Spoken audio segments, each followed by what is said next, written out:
দুর্ঘটনা থেকে বাঁচতে রক্ষাকালী মায়ের পুজো। জেনে নেওয়া যাক কেন এই কালী পুজো দেওয়া হয়। পুরাতন মালদার ভাবুক অঞ্চলের ধুমাদিঘি এলাকার বাসিন্দারা জানিয়েছেন, বিগত 2014 সালে সংশ্লিষ্ট এলাকার জাতীয় সড়কের ওপর ভয়াবহ পথ দুর্ঘটনা ঘটে, আর সেই পথ দুর্ঘটনায় মৃত্যু হয় 16 জনের। এছাড়াও অনেক সময় দুর্ঘটনা ঘটতে থাকে সেই রাস্তার উপর। পথ দুর্ঘটনার ফলে রীতিমতো আতঙ্কে ছিলেন এলাকাবাসীরা। আতঙ্ক বিরাজ করছিল তাদের মনে। তবে সেখানকার মানুষজনেরা সিদ্ধান্ত নেয় রক্ষাকালী মায়ের পুজো দেওয়ার। 2016 সাল থেকেই পুজোর সূচনা করেন। নিষ্ঠার সহিত পুজোতে মাতেন সংশ্লিষ্ট এলাকার পুজো কমিটির কর্মকর্তারা। এবারও এই পুজো অনুষ্ঠিত হয়েছে। শুধু তাই নয়, বুধবার সন্ধে 7:30 নাগাদ এদিন এই পুজোকে কেন্দ্র করে বাউল গানের আয়োজনও করা হয়। পাশাপাশি থাকে মেলা ও ভোগ বিতরণের আয়োজন।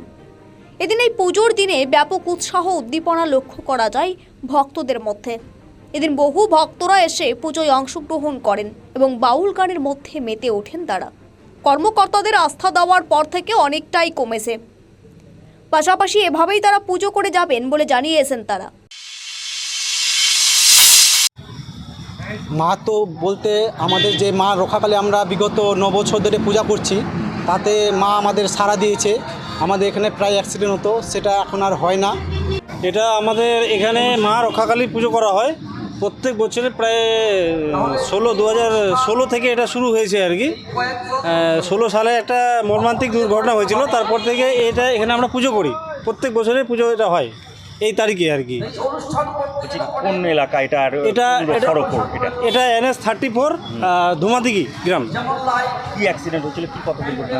এটা পথ দুর্ঘটনা, একটা বিয়ের গাড়ি অ্যাক্সিডেন্ট হয়, তাতে 16 জন মানে মারা যান আর কি। মালদা থেকে সীমান্তের কথার বিশেষ রিপোর্ট।